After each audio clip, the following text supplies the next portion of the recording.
রাখাইনে জাতিসংঘের অধীনে যুদ্ধবিরতি শুরু হলেই রোহিঙ্গা প্রত্যাবাসনের সূচনা হতে পারে, সব পক্ষের সাথে যোগাযোগ রাখছে বাংলাদেশ। ইউনূস মোদি বৈঠকে হাসিনাকে ফেরত চাওয়া হলেও ভারত কিছু বলেনি, জানালেন পররাষ্ট্র উপদেষ্টা। সম্পর্ক স্বাভাবিক করতে কাজ করছে দুই পক্ষ। গাজা ইসরায়েলি গণহত্যায় জাতিসংঘের ভূমিকা নিয়ে প্রশ্ন বিএনপির, সারা দেশের ছাত্র দলের বিক্ষোভ, রাজধানীতে প্রতিবাদ সমাবেশ। ব্যবসা প্রতিষ্ঠানে হামলা লুটপাটে জড়িত কেউ ছাড় পাবে না, স্বরাষ্ট্র উপদেষ্টার হুঁশিয়ারি। দেশের বিভিন্ন জায়গায় অর্ধশত গ্রেফতার। বাংলাদেশে বিনিয়োগের সুরক্ষার আশ্বাস প্রধান উপদেষ্টার, নাসার আন্তর্জাতিক জোটে যুক্ত হল বাংলাদেশ।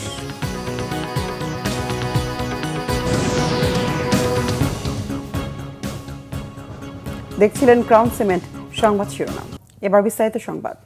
রাখাইনে জাতিসংঘের অধীনে যুদ্ধবিরতি ও মানবিক সহায়তা কার্যক্রম শুরু হলে সে সময়ই রোহিঙ্গা প্রত্যাবাসনের সূচনা হতে পারে বলে জানিয়েছেন প্রধান উপদেষ্টার high representative doctor Khalilur Rahman. এজন্য আরাকান আর্মি ও মিয়ানমার জাতিসংঘ সহ সব পক্ষের সাথে যোগাযোগ রাখছে বাংলাদেশ। বিমস্টেক সফর পরবর্তী সংবাদ সম্মেলনে শেখ হাসিনার প্রত্যর্পণ ইস্যুতে দুদেশ কাজ করবে বলে জানিয়েছেন প্রধান উপদেষ্টার high representative. Report Syed Abdul মুহিতের। ব্যাংককে প্রধান উপদেষ্টা ডক্টর মোহাম্মদ ইউনূসের বিমস্টেক সফর এবং ভারতের প্রধানমন্ত্রী নরেন্দ্র মোদীর সাথে দ্বিপাক্ষিক বৈঠক নিয়ে ফরেন সার্ভিস একাডেমিতে ব্রিফ করেন প্রধান উপদেষ্টার high representative doctor Khalilur Rahman. বিমস্টেকের সভাপতি হিসেবে দক্ষিণ ও দক্ষিণ পূর্ব এশিয়ায় যোগসূত্র স্থাপন ও মুক্ত বাণিজ্য চুক্তিতে কাজ করবে বাংলাদেশ। ভারতের প্রধানমন্ত্রীর সাথে প্রধান উপদেষ্টার বৈঠক নিয়েও কথা বলেন তিনি। শ্রী নরেন্দ্র মোদী স্পষ্টভাবেই বলেছেন তারা বাংলাদেশের সঙ্গে যে সম্পর্ক সেটা কোনো ব্যক্তি বা দলের সম্পর্ক নয়, এটা কিন্তু বুঝবেন। ব্যক্তি বা দলের সঙ্গে সম্পর্ক নয়, এটা রাষ্ট্রের সম্পর্ক। আমরা কিন্তু তাই মনে করি, এটা দুটো রাষ্ট্রের মধ্যে সম্পর্ক এবং সেই ভিত্তিতেই আমরা দুটো রাষ্ট্রের সম্পর্ককে এগিয়ে নেব। রোহিঙ্গা প্রত্যাবাসনে বড় ধরনের অগ্রগতি হয়েছে বলে হাই রিপ্রেজেন্টেটিভ দাবি করেন। বলেন এ বিষয়ে আরাকান আর্মিও একমত পোষণ করেছে। আমাদের সঙ্গে আলোচনায় প্রতিমান হয়েছে যে হিউম্যানিটেরিয়ান সাপোর্ট যখন আমরা জাতিসংঘ যখন দেবে, যেটাতে আমরা সাহায্য করব, সেই সময়টাতে দুই পক্ষই যুদ্ধাবস্থা পরিহার করবে। আমি শেষ করছি। এবং তার থেকে একটা স্থিতির সূচনা হবে বলে আমরা আশা করছি। সেই মুহূর্তটার জন্য আমাদের অপেক্ষা করতে হবে, খুব বেশি দেরি নেই সেটা। এবং সেই সময় থেকে আমরা প্রত্যাবাসনের ব্যাপারে একটা বাস্তব আলোচনা করতে পারব। ফিরিয়ে নিয়ে যাওয়ার জন্য যেই প্রক্রিয়া, সেটা নিয়ে আমরা আলোচনা করেছি আরাকান আর্মির সাথে। তারা এটা প্রকাশ্যে সেপ্টেম্বরে বলেছেন, গত বছরে আমাদের সঙ্গে আলাপ আলোচনার সময় তারা এটা পুনর্ব্যক্ত করেছেন দায়িত্বহীনভাবে। সে কারণে আমরা মনে করি যে এই যে 1,80,000 আমরা এদেরকে মায়ানমারে ফিরে দেওয়ার বন্দোবস্ত করতে পারবো, সময় লাগবে।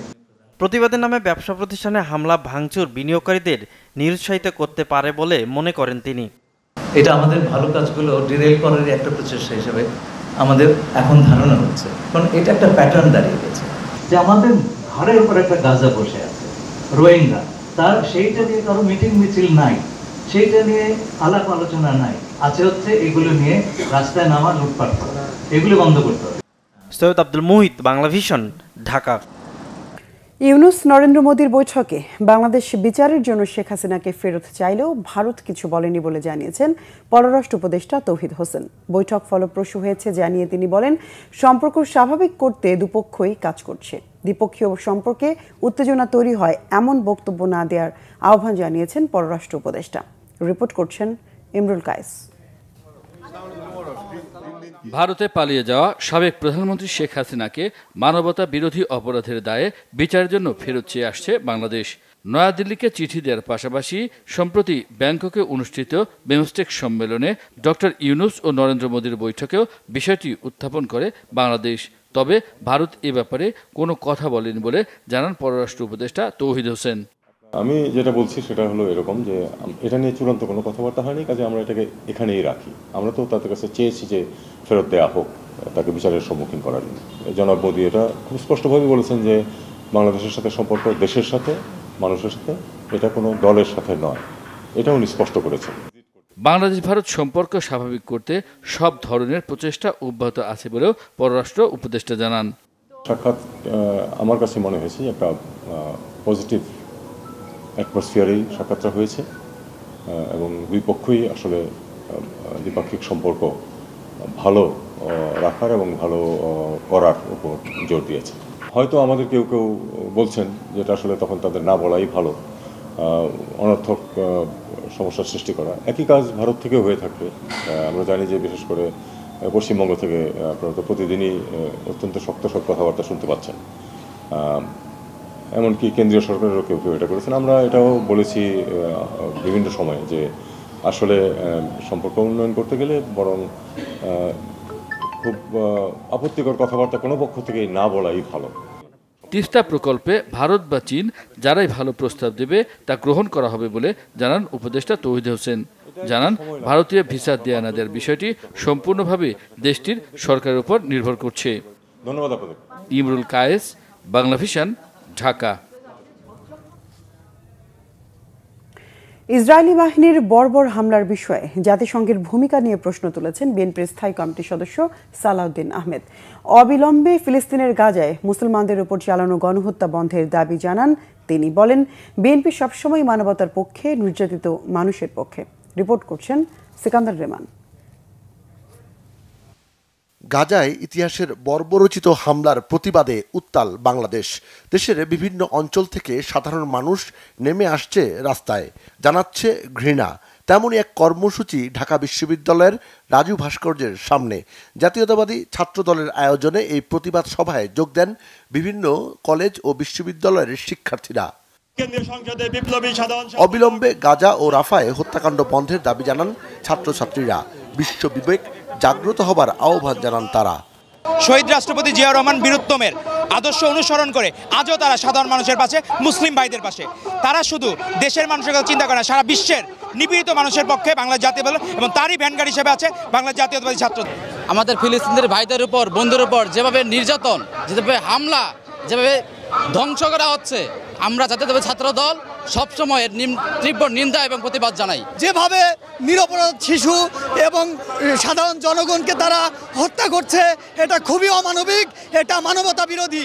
আমরা ছাত্র দল এবং বিএনপি এটা তীব্র নিন্দা ও প্রতিবাদ জানাই। বিএনপির স্থায়ী কমিটির সদস্য সালাউদ্দিন আহমেদের অভিযোগ, বিগত সরকার ইসরায়েলের সাথে নানা ধরনের সম্পর্ক বজায় রেখে চলেছে।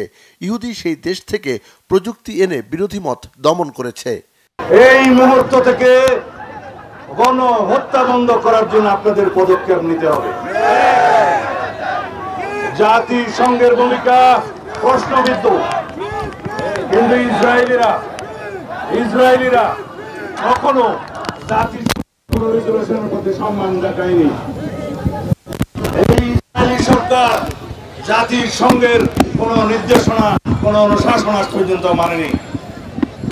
এই পরাশক্তির দুই একটা দেশ, তারা সব সময় যখনই ফিলিস্তিনি মুসলমানের পক্ষে জাতিসংঘ রেজুলেশন পাস করেছে, তারা তার বিরুদ্ধে ভেটো প্রয়োগ করেছে, আপনারা সবাই জানেন।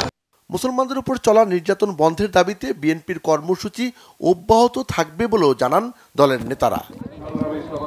সিকান্দার রেমান, বাংলা ভিশন, ঢাকা। ফিলিস্তিনের গাজায় ইসরায়েলের বর্বরোচিত গণহত্যার প্রতিবাদে দেশের বিভিন্ন জায়গায় বিক্ষোভ সমাবেশ করেছে ছাত্রদল। গাজায় গণহত্যা বন্ধের দাবিতে কর্মসূচি পালন করেছেন ময়মনসিংহে বিভিন্ন শিক্ষা প্রতিষ্ঠানের ছাত্রদলের কর্মীরা। ইসরায়েল বিরোধী বিভিন্ন স্লোগান দেন শিক্ষার্থীরা। একই দাবিতে বিক্ষোভ সমাবেশ হয়েছে রংপুরে। স্থানীয় প্রেস ক্লাব চত্বর থেকে এই কর্মসূচি পালন করে জেলা ও মহানগর যুবদল ও ছাত্রদল। ফিলিস্তিনি ভূখণ্ডে ইসরায়েলি আগ্রাসন বন্ধের দাবিতে বিক্ষোভ সমাবেশ হয়েছে বগুড়ায়। শহরের সাতমাথায় এ সমাবেশে সভাপতিত্ব করেন জেলা ছাত্রদলের সভাপতি হাবিবুর রশিদ সন্ধান। ইসরায়েল বিরোধী বিক্ষোভ হয়েছে মানিকগঞ্জেও। সকালে সরকারি দেবেন্দ্র কলেজ ছাত্রদলের নেতাকর্মীরা একটি মিছিল নিয়ে প্রধান সড়ক প্রদক্ষিণ করেছে। একই দাবিতে কর্মসূচি পালিত হয়েছে পাবনাতেও। জেলা ছাত্রদলের উদ্যোগে একটি বিক্ষোভ মিছিল বের করা হয়। বিক্ষোভ ও সমাবেশ হয়েছে সাতক্ষীরাতেও। বিক্ষোভ মিছিল শেষে সমাবেশ করেছে সরকারি কলেজ ছাত্রদলের নেতাকর্মীরা। ফিলিস্তিনে মুসলিমদের উপর নির্যাতন বন্ধের দাবিতে বিক্ষোভ সমাবেশ হয়েছে টাঙ্গাইলে। দুপুরে জেলা ছাত্রদলের আয়োজনে স্থানীয় শহীদ মিনারে এই কর্মসূচি পালন করা হয়। গাজায় ইসরায়েলি নৃশংসতা হিটলারের বর্বরতাকেও হার মানিয়েছে। রাজধানীতে এক প্রতিবাদ সমাবেশে বাম নেতারা এমন মন্তব্য করেন। তারা বলেন, ইসরায়েলি আগ্রাসনের বিরুদ্ধে জেগে উঠেছে সারা বিশ্বের মানুষ। ফিলিস্তিনিরা একদিন তাদের ভূখণ্ড ফিরে পাবেন। জাতীয় কবিতা পরিষদের এই আয়োজনে কবিতার ভাষায় ইসরায়েলি আগ্রাসনের নিন্দা জানানো হয়। গালমান শফির রিপোর্ট। গাজায় নির্বিচারে গণহত্যা বন্ধের দাবিতে মঙ্গলবার শাহবাগ জাতীয় জাদুঘরের সামনে সমাবেশ ও কবিতা পাঠের আয়োজন করে জাতীয় কবিতা পরিষদ। গাজায় ইসরায়েলি বর্বরতা আর হত্যাযজ্ঞের নিন্দা ও প্রতিবাদ জানান বাম নেতারা। ফিলিস্তিনে ইসরায়েলের এই হামলাকে সাম্প্রদায়িক হামলা হিসেবে আখ্যায়িত করেন বক্তারা। আগুন দিয়ে আগুন নেভানো যায় না। ইসরায়েলের সাম্প্রদায়িকতাকে পাল্টা সাম্প্রদায়িকতা দিয়ে আমরা মোকাবেলা করতে পারব না। ইসরায়েলের সাম্প্রদায়িকতাকে মোকাবেলা করতে হবে মানবতার জয়গান গাইতে। সেখানে মানুষ হলো সবার উপরে। মানুষ পরিচয়ের সেই ফিলিস্তিন জাতি এবং রাষ্ট্র প্রতিষ্ঠার সংগ্রামকে এগিয়ে নিতে যে প্রচেষ্টা দুনিয়াব্যাপী চলছে, আমি তার সঙ্গে সংগতি ঘোষণা করছি। অনুষ্ঠানে বক্তব্যের পাশাপাশি প্রতিবাদী কবিতা পাঠ করা হয়। ব্যবচ্ছেদের অপেক্ষায় শুয়ে আছি গাজার রাফার আগুন বিছানায়। বক্তারা বলেন, বিশ্বের শান্তিকামী মানুষ ঐক্যবদ্ধ হলে ইসরায়েলকে পরাজিত করা সম্ভব। একেবারে দুধের শিশুর মতো যারা একেবারেই শিশু, তাদেরকেও যেরকম নির্দ্বিধায় গুলি করে হত্যা করতে পারে, জবাই করতে পারে এবং তাদের মৃত্যুতে আনন্দ উল্লাস করতে পারে, ওদেরকে থামানোর পক্ষে আমেরিকা তো ওই কাজ করবে না।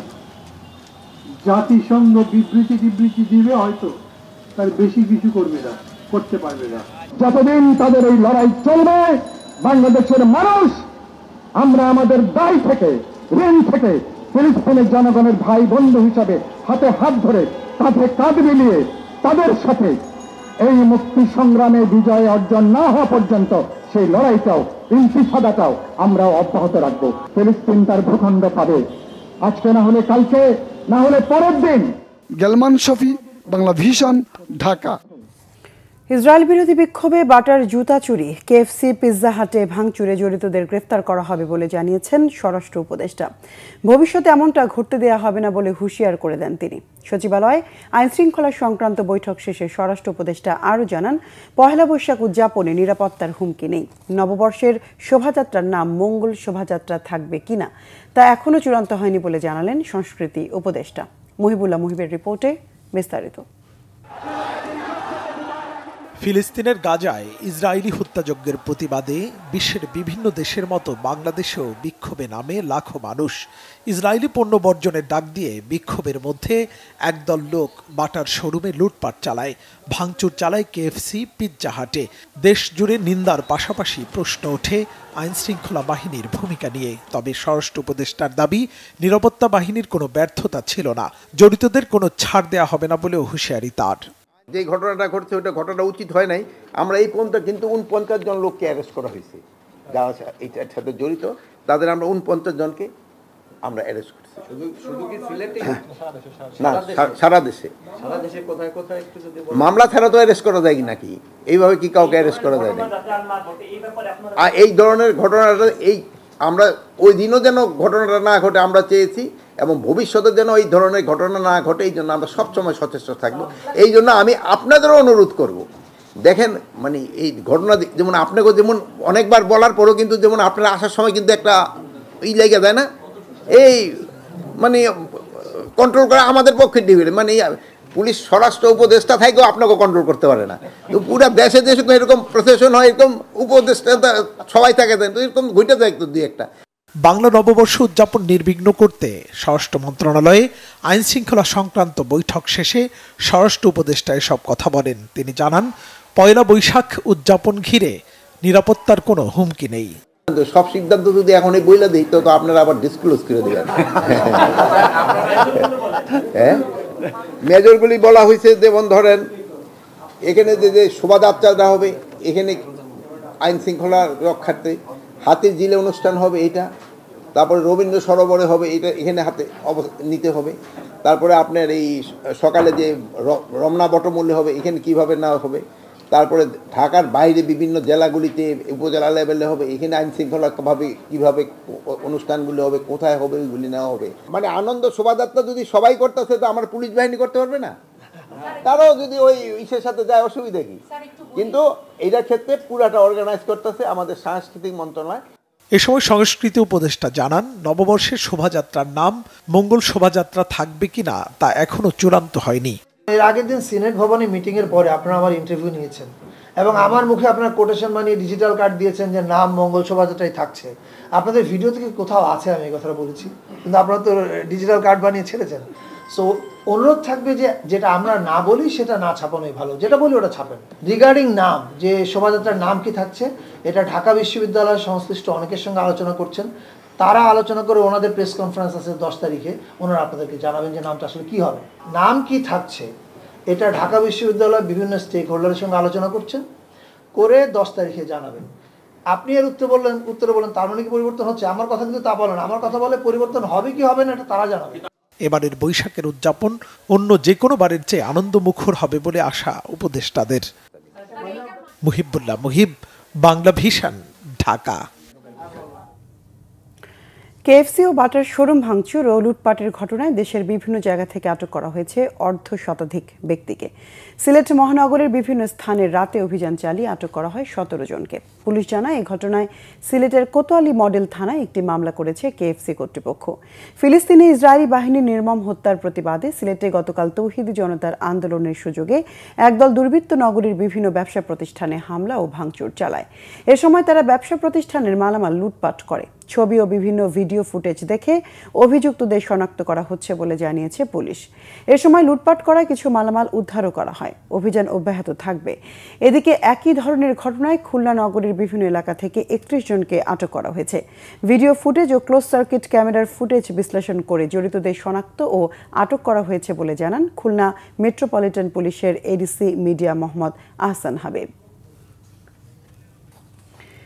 চট্টগ্রাম ও মোংলা অর্থনৈতিক অঞ্চলে বিনিয়োগে আগ্রহ দেখিয়েছে সফররত চীনা বিনিয়োগকারীরা। প্রধান উপদেষ্টার আহ্বানে সাড়া দিয়ে বেশ কয়েকটি কোম্পানি বাংলাদেশকে তাদের দক্ষিণ এশীয় উৎপাদন ও অপারেশন হাব হিসেবে প্রতিষ্ঠা করার ইচ্ছাও ব্যক্ত করেছে। রাষ্ট্রীয় অতিথি ভবন যমুনায় প্রধান উপদেষ্টা ডক্টর মোহাম্মদ ইউনূসের সাথে সৌজন্য সাক্ষাৎ করতে গেলে তারা এসব প্রস্তাব দেন। প্রতিনিধি দলের নেতৃত্ব দেন মেইনল্যান্ড হেডগিয়ার হোল্ডিংস লিমিটেডের ডেপুটি চেয়ারম্যান ও ব্যবস্থাপনা পরিচালক পাউলিন এনজেন। এছাড়াও অবকাঠামো সহ বিভিন্ন সম্ভাবনাময় খাতে বিনিয়োগ নিয়ে আলোচনা হয় তাদের মধ্যে। প্রধান উপদেষ্টা তাদের বিনিয়োগ সুনিশ্চিত করার আশ্বাস দেন।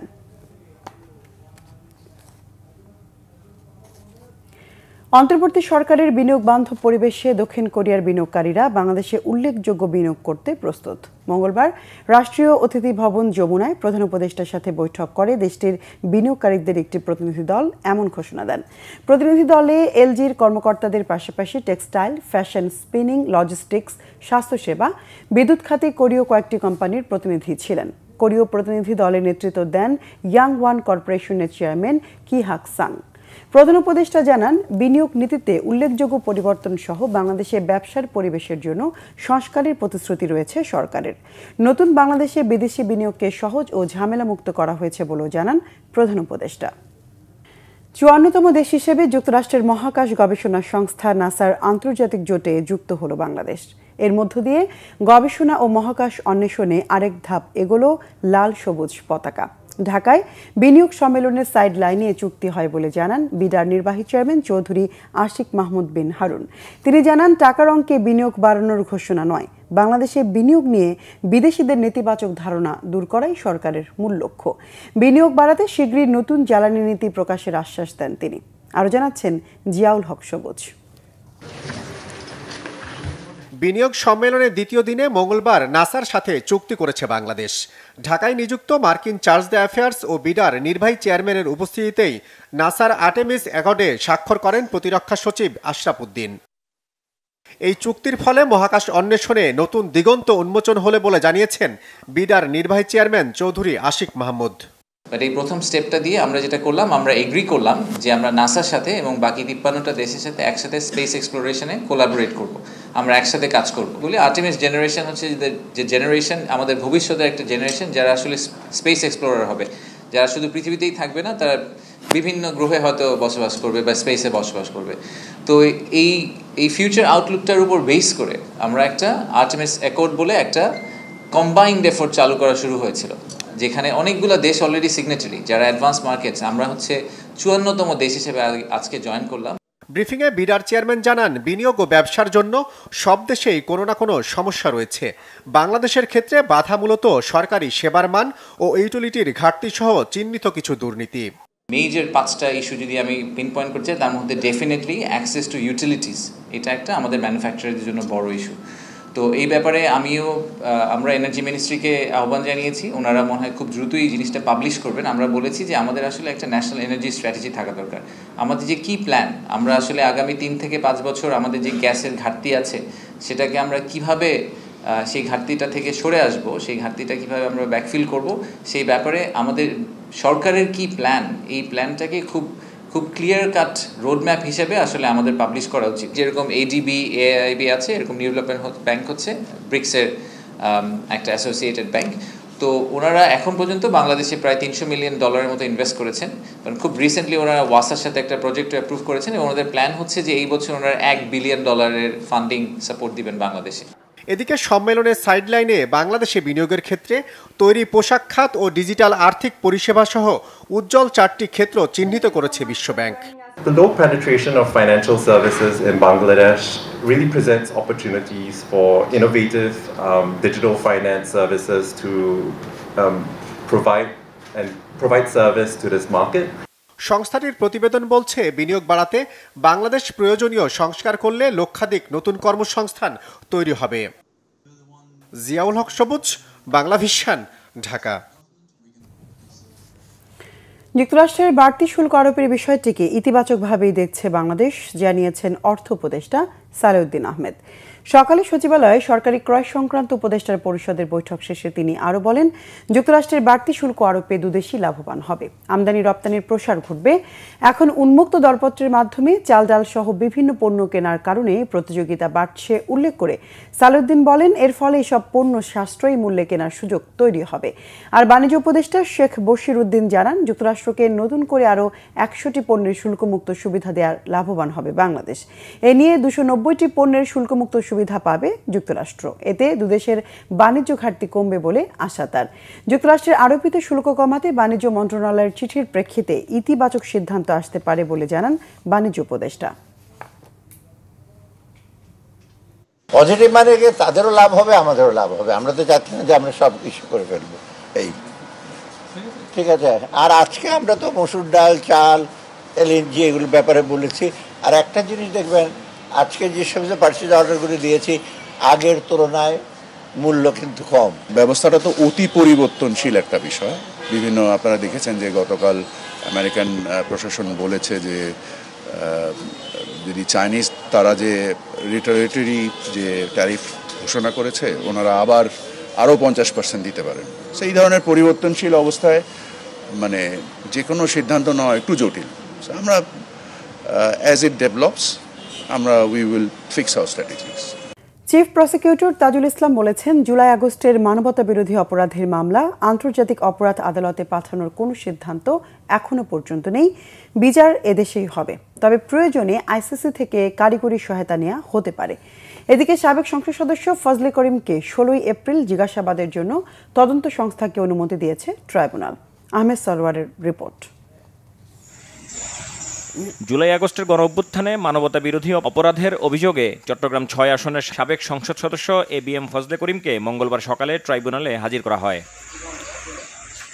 চট্টগ্রামে সংঘটিত অপরাধের বিষয়ে তদন্তের জন্য সাবেক সংসদ সদস্য এবিএম ফজলে করিমকে জিজ্ঞাসাবাদের অনুমতি চায় তদন্ত সংস্থা। প্রসিকিউশনের আবেদনে বিচারপতি গোলাম মর্তুজা মজুমদারের নেতৃত্বে 3 সদস্যের আন্তর্জাতিক অপরাধ ট্রাইব্যুনাল একদিনের জন্য তাকে জিজ্ঞাসাবাদের অনুমতি দেয়। এছাড়া চট্টগ্রামের ঘটনায় আরেক আসামি যুবলীগ নেতা ফিরোজকেও কারাগারে পাঠানোর আদেশ দেয় ট্রাইব্যুনাল।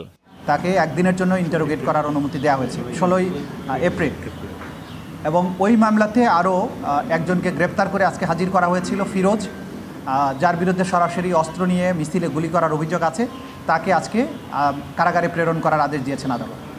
এক প্রশ্নের জবাবে চিফ প্রসিকিউটর জানান, মানবতা বিরোধী অপরাধের মামলা আন্তর্জাতিক অপরাধ ট্রাইব্যুনালেই হবে, আইসিসিতে পাঠানোর কোনো প্রয়োজন নেই।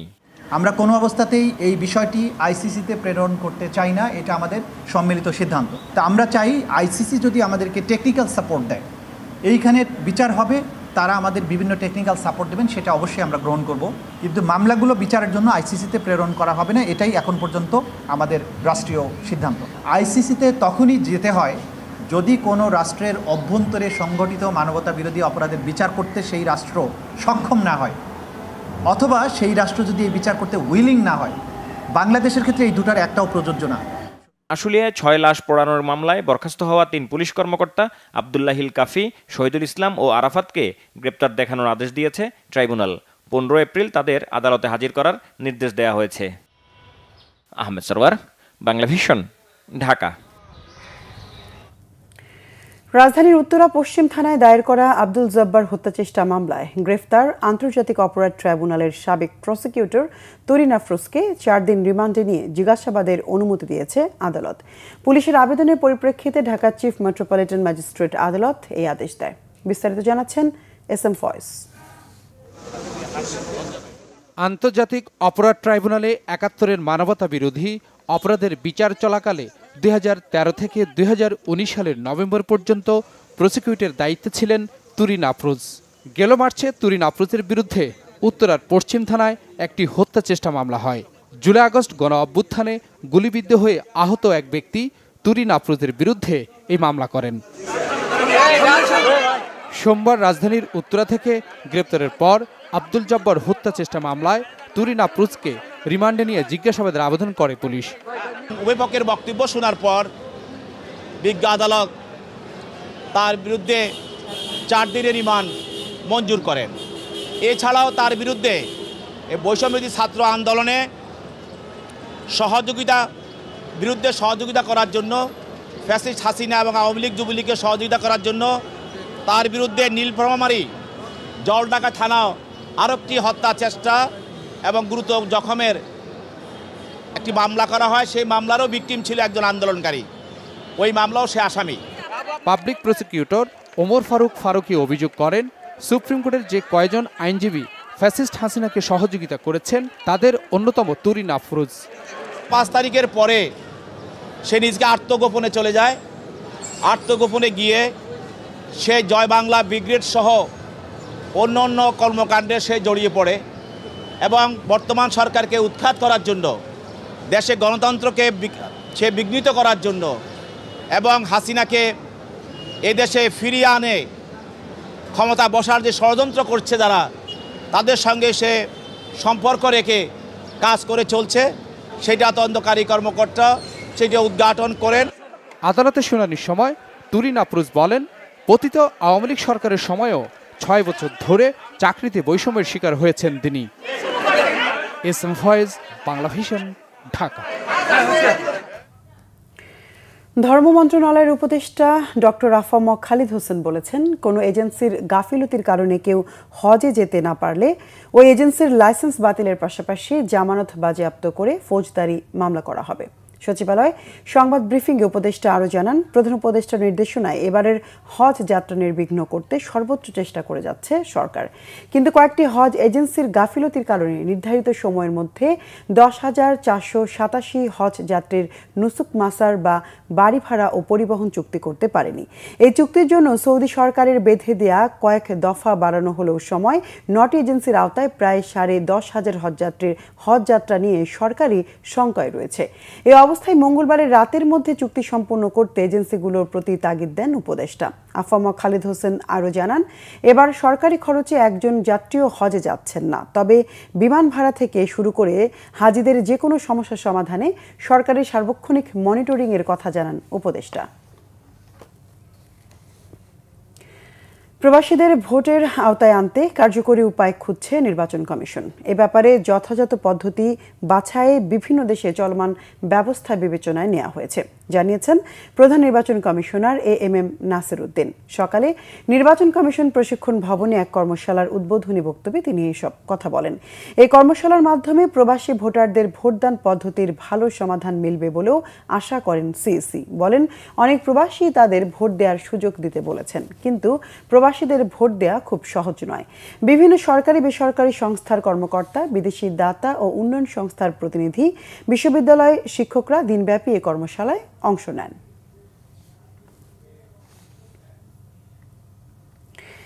দ্বিকক্ষ বিশিষ্ট সংসদ পদ্ধতিতে আপত্তির কথা জানিয়েছে নাগরিক ঐক্য।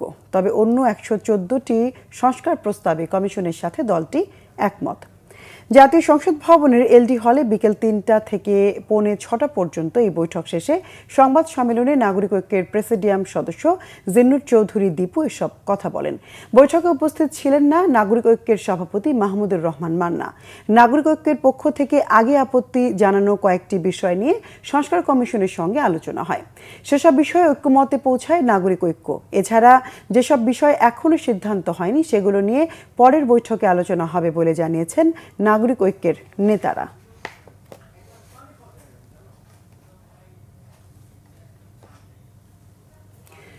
সামাজিক দায়বদ্ধতা থেকে ইসলামিক ইউনিভার্সিটি অফ টেকনোলজির শিক্ষার্থীদের যাতায়াতের সুবিধার জন্য একটি বাস উপহার দিয়েছে Pubali bank PLC. Islamic university of টেকনোলজির ভাইস চ্যান্সেলর অধ্যাপক ডক্টর মোহাম্মদ রফিকুল ইসলামের হাতে বাসের চাবি তুলে দেন পূবালী ব্যাংকের ব্যবস্থাপনা পরিচালক ও সিইও মোহাম্মদ আলী।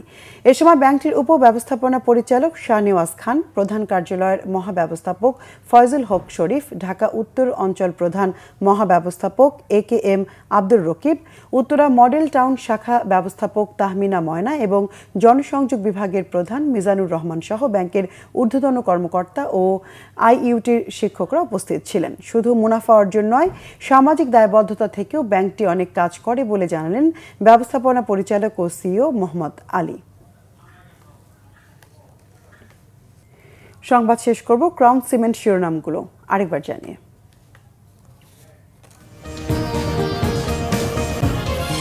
রাখাইনে জাতিসংঘের অধীনে যুদ্ধবিরতি শুরু হলে রোহিঙ্গা প্রত্যাবাসনের সূচনা হতে পারে, সব পক্ষের সাথে যোগাযোগ রাখছে বাংলাদেশ। ইউনুস মোদি বৈঠকে হাসিনাকে ফেরত চাওয়া হলেও ভারত কিছু বলেনি, জানালেন পররাষ্ট্র উপদেষ্টা। সম্পর্ক স্বাভাবিক করতে কাজ করছে দুই পক্ষ। গাজা ইসরায়েলি গণহত্যায় জাতিসংঘের ভূমিকা নিয়ে প্রশ্ন বিএনপির, সারা দেশে ছাত্রদলের বিক্ষোভ, রাজধানীতে প্রতিবাদ সমাবেশ।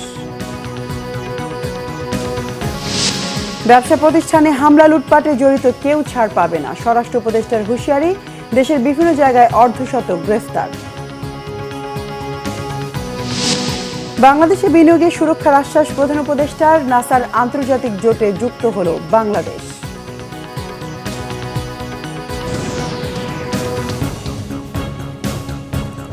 দর্শক, এ ছিল এখনকার মতো। পরের সংবাদ রাত 10:30। এর আগে 9টায় রয়েছে নিউজ 20। দেখার আমন্ত্রণ রইল।